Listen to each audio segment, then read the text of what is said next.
বাইতিক, তুমি যখন তোমার ঘরে প্রবেশ করবা তখন ঘরওয়ালাদেরকে সালাম দিবা। আমি রসুল বলে দিলাম এটা তোমার ব্যক্তি জীবনে বরকত হবে, তোমার পারিবারিক জীবনে বরকত হবে। সুবহানাল্লাহ। আমি যদি আমার ঘরে ঢোকার সময় সালাম দেই তাহলে আমার ব্যক্তি জীবনে কি হবে? সবাই বলেন কি হবে ভাই? পারিবারিক জীবনে কি হবে? হযরত আনাস ইবনে মালিক হাদিস বর্ণনা করেছেন। এবার আপনারা বলেন নবীজির কোনো কথা মিথ্যা না সব সত্য? এবার দেখেন, হযরত আনাস ইবনে মালিক ঘরে ঢুকলেই সালাম দিতেন, এজন্য আল্লাহ ওনাকে ব্যক্তি জীবনেও বরকত দিয়েছেন, পারিবারিক জীবনেও বরকত দিয়েছেন।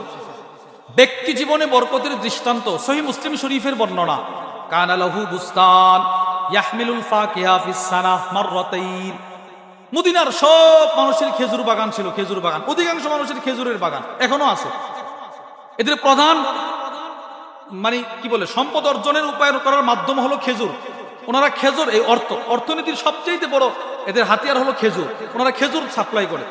তো ওই আদিকাল থেকেই সকলের খেজুর বাগান ছিল। হযরত আনাস ইবনে মালিকের ব্যাপারে সাহাবায়ে কিরাম বলে তারও একটা খেজুর বাগান ছিল। সুবহানাল্লাহ। পার্থক্য, মদিনার সবার খেজুর বাগানে খেজুর আসতো বছরে একবার, আর হযরত আনাস ইবনে মালিকের খেজুর বাগানে খেজুর আসতো বছরে দুইবার। এবার হযরত আনাস ইবনে মালিক বলেন, যেহেতু আমার বাগানে বছরে খেজুর আসে দুইবার, এর বরকতে আমি হয়ে গেলাম মদিনার সবচেয়ে বড় শিল্পপতি।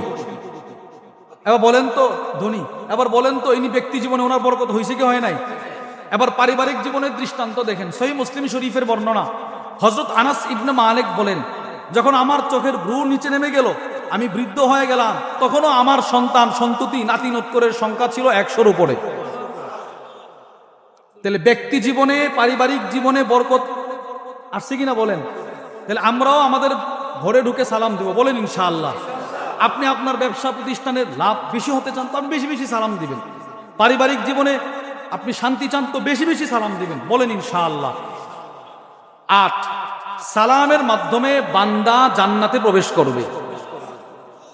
নাসাই শরীফের বর্ণনা, ওয়ান আব্দুল্লাহ ইবনে সালাম রাদিয়াল্লাহু তাআলা আনহু ক্বাল, হযরত আব্দুল্লাহ ইবনে সালাম বলেন, লাম্মা কদিমা রাসূলুল্লাহ সাল্লাল্লাহু আলাইহি ওয়াসাল্লাম আল মাদিনা, নবীজি যখন মক্কা থেকে হিজরত করে মদিনায় আসলেন, ইনজাফালান নাসু কিবলাহু, সব মানুষ আমাদের নবীকে একটা নজর দেখার জন্য ছোটাছুটি শুরু করছে। নবীকে কে কার আগে দেখবে? রাসূল আসছে মদিনায়, কিন্তু তখনও পর্যন্ত হযরত আব্দুল্লাহ ইবনে সালাম কালিমা পড়েন নাই, উনি মুসলমান হন নাই। উনি দেখে কি সবাই দৌড়াদৌড়ি করতেছে।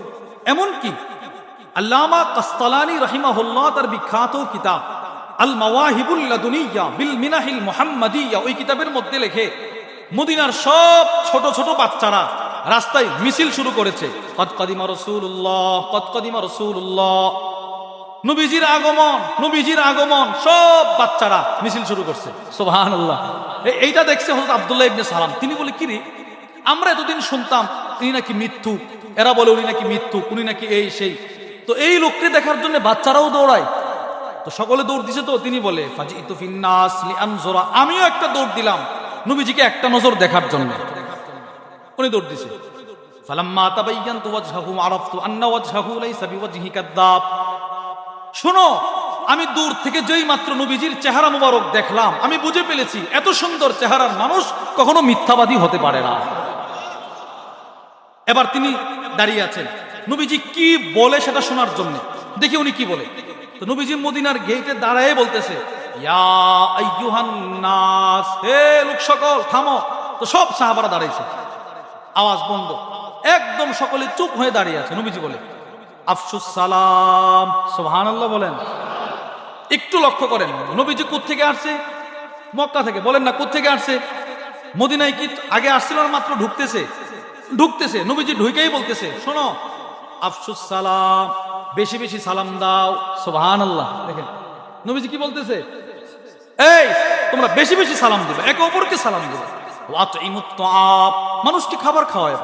ওয়াসাল্লু বিল্লাইল ওয়ান নাসু নিয়াম, মানুষ যখন ঘুমায় যাবে তখন পারলে 2-4 রাকাত নামাজ আল্লাহর কাছে দাঁড়ায় পড়ে আল্লাহর কাছে দোয়া করবা। তাহলে বেশি বেশি সালাম দিবা, মানুষকে খাবার খাওয়াইবা। আরেক বর্ণনায় আছে অসুস্থ হলে দেখতে যাইবা। এই কয়েকটা ইবাদতের কথা নবীজি বলছে। এরপরে রাসূল বলে, তাদখুলুল জান্নাতা বিসালাম, যদি মানুষকে বেশি বেশি সালাম দিতে পারো তো আমি রসুল বলে দিলাম তুমি সালামের সাথে নিরাপদে জান্নাতে প্রবেশ করবা। যদি মানুষকে খাবার খাওয়াইতে পারো বিনা স্বার্থে, তাহলে তুমি নিরাপদে জান্নাতে প্রবেশ করতে পারবা। যদি কোনো রুগী দেখার আমল করো, তুমি নিরাপদে জান্নাতে প্রবেশ করবা। যদি রাতের অন্ধকারে নামাজ পড়ো, মানুষ ঘুমিয়ে থাকলে, তো তুমি নিরাপদে জান্নাতে প্রবেশ করবা। তাহলে এই হাদিস থেকে আমরা কি বুঝলাম? দেখেন, নবীজি মক্কা থেকে প্রবেশ করে মদিনায় প্রবেশ করার সাথে সাথে একটা ভাষণ দিলেন। ওই ভাষণে সর্বপ্রথম নবীজি বললেন, বেশি বেশি কি দাও, দিলে আমরা কোথায় যেতে পারবো না। তাহলে বোঝা গেল সালামের মাধ্যমে বান্দা জান্নাতে প্রবেশ করবে। বলেন, সালামের মাধ্যমে বান্দা কোথায় প্রবেশ করবে? জান্নাতে নয়, সালাম দিলে জান্নাতে আল্লাহ তাআলা আপনার একটা মর্তবা বাড়ায় দিবে। সহিহুল জামের বর্ণনা, ওয়ান আব্দুল্লাহ ইবনে মাসউদ রাদিয়াল্লাহু তাআলা আনহু ক্বাল, হযরত আব্দুল্লাহ ইবনে মাসউদ থেকে বর্ণিত, তিনি বলেন, ক্বালা রাসূলুল্লাহ সাল্লাল্লাহু আলাইহি ওয়াসাল্লাম, নবীজি বলেন, ইন্নার রাজুলা ইযা সাল্লামা আলাল কওম, নবীজি বলেন, আমার কোন উম্মত যখন কোন সম্প্রদায়কে সালাম দেয়, যেমন আমি আপনাদেরকে সালাম দিলাম, আপনারা জবাব দিছেন, নবীজি বলেন, কানাত লাহু আলাইহিম ফাদলু দারাজা, যিনি সালাম দিলেন তাকে, যাদেরকে সালাম দেওয়া হলো তাদের তুলনায় একটা দারাজা বেশি আল্লাহ দিবেন। সুবহানাল্লাহ। হুজুর, একটা দারাজা কদ্দুর? সহিহ বুখারীর বর্ণনা, নবীজি বলেন, মা বাইনাদ দারাজাতাইন কামা বাইনাস সামাই ওয়াল আরদ, জান্নাতের একটা দারাজা, জান্নাতের এক দারাজা, জান্নাতের এক তালার ব্যবধান হবে দুনিয়ার জমিন থেকে আকাশের দূরত্ব।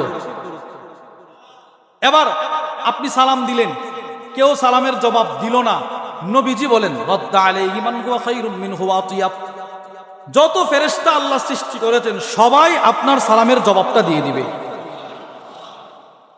তাহলে আমি সালাম দিলাম, একজন সালামের জবাব দিল না, এতে মন খারাপ করার কিছু নেই।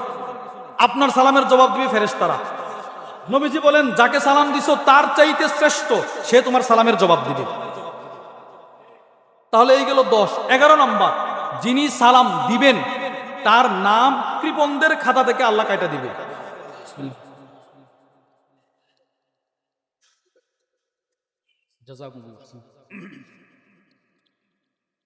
সহিহুল জামের বর্ণনা, قال رسول الله صلى الله عليه وسلم, নবীজি সাল্লাল্লাহু আলাইহি ওয়াসাল্লাম বলেন, ইন্না আজাজান নাস মান আজাজা আনিদ দুআ, নবীজি বলেন, ওই ব্যক্তি সবচেয়ে অক্ষম যে দোয়া করতে অক্ষম।